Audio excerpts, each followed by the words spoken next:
அந்த சிம்பிள் இதில் ஆட் ஆகிடுச்சு. ஸோ இந்த காலமில் ஃபஸ்ட்டு இருக்கிறது எடிட் பட்டன், பென்சில் மாதிரி ஒரு ஐக்கான் இருக்குது இல்லையா, அது கிளிக் பண்ணிங்கன்னா நீங்கள் ஆட் பண்ண சிம்பிள்ஸில் ஏதாவது சேஞ்சஸ் பண்ணணும்னு நினச்சிங்கன்னா நீங்கள் சேஞ்சஸ் பண்ணிக்கலாம். நீங்கள் செட் பண்ண டார்கெட் மாற்றணும், இல்லை ஸ்டாப் லாஸ் மாற்றணும், இல்லை ட்ரேட் குவான்டிட்டிஸ் சேஞ்ச் பண்ணணும், அந்த மாதிரி ஏதாவது நீங்கள் சேஞ்ச் பண்ணணும் அப்படின்னு விருப்பப்பட்டீங்கன்னா அதை நீங்கள் சேஞ்ச் பண்ணிக்கலாம். ஃபார் எக்ஸாம்பிள் நான் இப்போ குவான்டிட்டி வந்து 100ன்னு சேஞ்ச் பண்ணுறேன். சேஞ்ச் பண்ணிட்டு நான் அப்டேட் பட்டனை கிளிக் பண்ணேன்னா 100ன்னு சேஞ்ச் பண்ணுறேன். இங்கே மேலே பாருங்கள், மினிமம் ஆர்டர் குவான்டிட்டியில் 500ன்னு இருக்குது. இங்கே நான் அப்டேட் கிளிக் பண்ணதும் அது 100ன்னு மாறிடும். கிளியர் ஆல் பட்டன், இது நீங்கள் கிளிக் பண்ணிங்கன்னா இந்த விண்டோவில் இருக்க எல்லா இன்ஃபர்மேஷனும் கிளியர் ஆகிடும். ஜஸ்ட்டு நீங்கள் க்ளோஸ் பண்ணுங்கள். ஸோ செகண்ட் நெக்ஸ்ட் காலமில் வந்து எனேபிள் டிசேபிள், இது வந்து நீங்கள் இந்த ஸ்டாக் இன்றைக்கி நீங்கள் ட்ரேட் பண்ண வேணாம் அப்படின்னு நினச்சிங்கன்னா ஜஸ்ட் இதை டிசேபிள் பண்ணால் போதும். ஆமி ப்ரோக்கர்லேருந்து சிக்னல் வந்தாலும் இந்த ஸ்டாக்கில் இது ட்ரேட் பண்ணாது. ஆமி ப்ரோக்கரில் அந்த சார்ட் ஓப்பன் பண்ணி வச்சுட்டு அதுலேருந்து சிக்னல் வந்து இது எக்ஸிக்யூட் ஆகலைன்னா நீங்கள் வந்து ஃபஸ்ட்டு இந்த ஸ்டாக்கை நீங்கள் எனேபிள் பண்ணியிருக்கீங்களா அப்படின்னு பாருங்கள். நெக்ஸ்ட் காலம் வந்து பை பட்டன், இந்த பட்டனை கிளிக் பண்ணிங்கன்னா ஒரு கன்ஃபர்மேஷன் கேட்கும், you want to submit order. Click பண்ணிங்கன்னா பை ஆர்டர் சப்மிட் ஆகிடும். நெக்ஸ்ட் காலம் வந்து எல்டிபி, இந்த ஸ்டாக்கோடைய எல்டிபி ப்ரைஸ் இங்கே டிஸ்பிளே ஆகும். அதுக்கு பக்கத்தில் இருக்க காலம் வந்து செல் பட்டன், இந்த பட்டனை கிளிக் பண்ணிங்கன்னா இந்த பர்டிகுலர் ஸ்டாக்கில் செல் ஆர்டர் சப்மிட் பண்ணும். இந்த ஆர்டர்ஸ் வந்து மார்க்கெட் ப்ரைஸில் தான் சப்மிட் பண்ணும். ஆர்டர் சப்மிட் பண்ணதும் உங்களுக்கு இங்கே ஒரு நோட்டிஃபிகேஷன், டெஸ்க்டாப் நோட்டிஃபிகேஷன் வரும் with sound. And then traded time, last traded time, இது நான் ஆஃப்டர் மார்க்கெட் ஹவர்ஸ் செக் பண்ணுறதுனால லைவ் டேட்டா எப்போ வந்துச்சோ அந்த டைம் இங்கே டிஸ்பிளே பண்ணுது. தென் டிக்கர், சார்ட் சிம்பிளில் என்ன நம்ம யூஸ் பண்ணுறோமோ அந்த சிம்பிள் நேம் டிஸ்பிளே ஆகும். Expiry date, order quantity, minimum order quantity நம்ம அங்கே என்ன செட் பண்ணோமோ அது இங்கே டிஸ்பிளே ஆகும். அண்ட் தென் லாட் சைஸ், ஈக்விட்டின்றதுனால 1ன்னு இருக்குது. இது F&Oவாக இருந்துச்சுன்னா F&O செக்மெண்ட்டில் என்ன லாட் சைஸ் எக்ஸ்சேஞ்சில் ப்ரிஸ்கிரைப் பண்ணியிருக்காங்களோ அந்த லாட் இங்கே டிஸ்பிளே ஆகும். தென் ஸ்டாப் லாஸ் கண்டிஷன்ஸ், நீங்கள் என்ன ஸ்டாப் லாஸ் கண்டிஷன் இந்த ஸ்டாக்குக்கு செட் பண்ணியிருக்கீங்களோ அது இங்கே டிஸ்பிளே ஆகும்.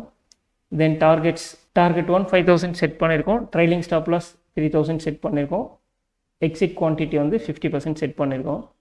அது ஹூவர் பண்ணிங்கன்னா செகண்ட் டார்கெட்டும் உங்களுக்கு டிஸ்பிளே ஆகும். டார்கெட் 2 3000 செட் பண்ணியிருக்கோம் and trailing stop loss 2000 set பண்ணியிருக்கோம். ஸோ ஸ்ட்ராட்டஜி நேம், இந்த சிம்பிளில் வர ஸ்பெசிஃபிக்காக ஏதோ ஒரு ஸ்ட்ராட்டஜியில் இருந்து சிக்னல் வந்தால் மட்டும்தான் இந்த சிம்பிளில் ட்ரேட் பண்ணோம் அப்படின்னா ஸ்ட்ராட்டஜி நேம் என்ட்ரு பண்ணுங்கள். டைம் ஃப்ரேம் அப்படி தான், allowed signal type all. So நம்ம ஆல்ரெடி அந்த விண்டோவில் என்னென்ன இன்ஃபர்மேஷன் நம்ம பார்த்தோமோ அந்த இன்ஃபர்மேஷன் தான் இங்கே டிஸ்பிளே ஆகும். நீங்கள் ஃபஸ்ட் டைம் மட்டும் ஒரு சிம்பிளை இப்படி ஆட் பண்ணிவிட்டு உங்களுடைய டார்கெட்லாம் செட் பண்ணிவிட்டு நெக்ஸ்ட்டு நீங்கள் மல்டிபிள் சிம்பிள்ஸ் ஆட் பண்ணலாம். ஸோ மல்டிபிள் சிம்பிள்ஸ் ஆட் பண்ணுறதுக்கு ஆட் மல்டிபிள் சிம்பிள் பட்டனை கிளிக் பண்ணுங்கள். ஸோ லெஃப்ட் ஹேண்ட் சைடில் EasyAlgoவில் சப்போர்ட் பண்ணுற சிம்பிள்ஸ் எல்லாமே குரூப் பண்ணியிருக்கோம். ஃபஸ்ட்டு எக்ஸ்சேஞ்ச் வைஸ் குரூப் பண்ணியிருக்கோம், அதை எக்ஸ்பேண்ட் பண்ணிங்கன்னா இன்ஸ்ட்ருமெண்ட் டைப் வைஸ் குரூப் ஆகிருக்கும். அதையும் எக்ஸ்பேண்ட் பண்ணிங்கன்னா எக்ஸ்பைரி வைஸ் குரூப் ஆகிருக்கும். ஸோ இங்கே செலக்ட் பண்ணிங்கன்னா ஃபஸ்ட்டு மந்த் கான்ட்ராக்ட். ஸோ NSEயில் ஃபியூச்சர் இண்டெக்ஸில் ஃபஸ்ட்டு மந்த் கான்ட்ராக்ட் எல்லாம் உங்களுக்கு ரைட் ஹேண்ட் சைடில் காட்டும். இதில் நீங்கள் எதில் ட்ரேட் பண்ணணும் அப்படின்னு நினைக்கிறீங்களோ இன் போர்ட்ஃபோலியோ காலமில் அதை நீங்கள் டிக் பண்ணிங்கன்னா எனேபிள் ஆகிடும். ஸோ Nifty 1 ஆல்ரெடி இருக்குது அப்படின்ற ஒரு வார்னிங் மெசேஜ் வந்துச்சு. ஃபியூச்சர் ஸ்டாக்ஸில் ஏதாவது இன்ஸ்ட்ருமெண்ட் செலக்ட் பண்ணணும் அப்படின்னா ஃபஸ்ட் மந்த் கான்ட்ராக்ட் செலக்ட் பண்ணுங்கள். இதில் உங்களுக்கு எந்த ஸ்டாக்கில் நீங்கள் ட்ரேட் பண்ணணும்னு நினைக்கிறீங்களோ அதை நீங்கள் இன் போர்ட்ஃபோலியோ பட்டன் கிளிக் பண்ணால் போதும். ஃபார் எக்ஸாம்பிள் நான் இப்போது DLFல இன் போர்ட்ஃபோலியோ பட்டன் கிளிக் பண்ணுறேன். ஸோ பேக்ரவுண்டில் பார்த்தீங்கன்னா DLF சார்ட் சிக்னல் ட்ரேடர் டேபிளில் ஆட் ஆகிடுச்சு. இதுக்கப்புறம் ஆமி ப்ரோக்கரில் DLFல சிக்னல் வந்துச்சுன்னா இது எக்ஸிக்யூட் பண்ணும்.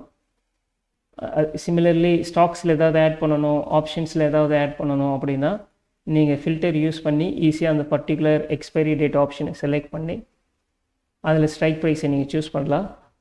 ஸோ இங்கே எல்லா ஆப்ஷன் சிம்பிள்ஸும் இங்கே டிஸ்பிளே ஆகுது.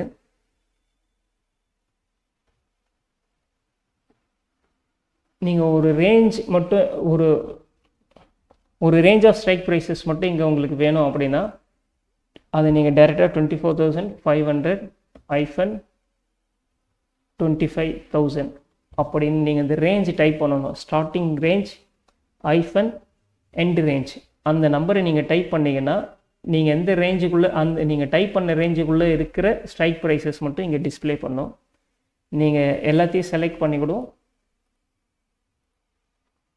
அதுக்கப்புறம் நீங்கள் ஈஸியாக இன் போர்ட்ஃபோலியோ பட்டனை கிளிக் பண்ணிங்கன்னா இந்த ஆப்ஷன்ஸ் எல்லாம் உங்களுக்கு ஸ்ட்ராட்டஜி சிக்னல் ட்ரேடரில் ஆட் ஆகிடும்.